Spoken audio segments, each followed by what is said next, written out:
कहाँ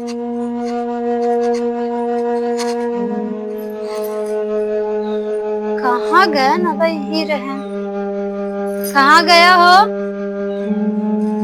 पता नहीं कहाँ चला जाते। सोचे नहाए खाए लिए होते, मास धो लिए।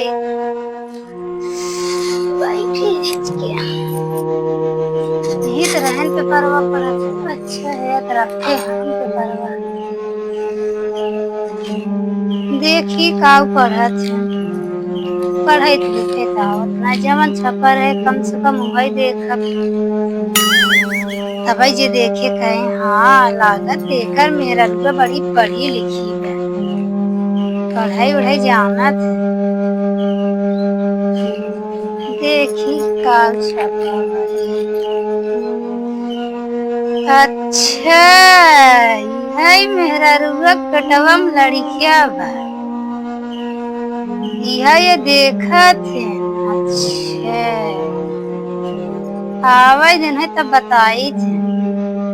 आपन मेहरारू ना देख दूसरे के मेहरारू फोटो में देखा थे। हाँ मैं आज नहीं बताई थी। समझत हैं कि हम पढ़े लिखे तो बाई नहीं, का समझे ये मेहरारू अनपढ़ मेहरारू।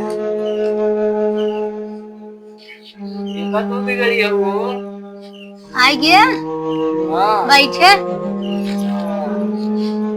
कहाँ घर है? रहे लैट्रिन के रहे। अच्छा और तू का देखा था स्कूल पे परवा? का देखी थे जवन छपा बा जवन लिखा वो देखी थे। अच्छा झूठ जिन बोला करा हमसे तौने सुबेर होत कहीं रुकी रहा हो आवत है एतवार पढ़ के, यही एतवार पढ़ाई जाते हैं। सोचत हैं कि करे पढ़ाई लिखे आवत नहीं, जाते हैं दूसरे के मेहरारू के देखी, मेहरारू पेटे में लड़कियां देखा के करे मेहरारू पेटे में लड़कियां। लोगल है का? हाँ हम पागल हो गए हैं। आज चोरी पकड़ लिए ने कुछ भी बनाऊंगा नहीं रे पगली, जैसे कि उस नया स्कूल खोले रहा था, प्रचार करे थे कि आज हमारे स्कूल में एडमिशन कराए है, वैसे क्यों नया हॉस्पिटल खोले हैं। हाँ जितने पेट में डिलीवरी रहा है, लड़कियां रहा है, लड़कियां पैदा हुई वाला रहा है, तो लड़का में हमारे अस्पताल में एडमिट कराए और निःशुल्क सेवा एकदम उपलब्ध बा। अच्छा जेकरे कौन तकलीफ हो दिक्कत हो भैया एडमिट करावे अपन जांच करावे एकदम। पहले तो बोलत रहे इंटरनेट सेवा ना, जैसे इंटरनेट फ्री चला तो वैसे अस्पतालिया फ्री चला।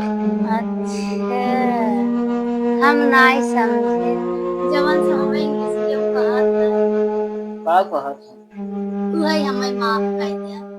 सॉरी। अरे वही सॉरी ना यार। खाना निकाला। अच्छा ठीक बाबा जल्दी। हाँ चलो ठीक है अनपढ़ बुद्धि के पढ़े लिखे मेहरारू पढ़े लिखे होते तो जन्म करते। बतावा इंग्लिश में लिखा तो सॉरी सॉरी कहते हैं सारी ये सुने हो सरवा नाम कलयुग आएगी नाम यहाँ से पढ़ाई लिखाई जाती है आगे तक विकास करेगी क्या विकास करेगी। चलिए हम देखे खाना वाना निकालेंगे कालीन से सरवा सेना ज्यादा खाए लिए रहे तब तबीयत खराब बात है पेट गड़बड़ पर ये कहा 10 कोई के सरवा पानी जहर जाई देखी निकाले डॉक्टर बताए हैं 15 दिन खाया जब बना हुआ पनीर चली खाई ले। अरे राम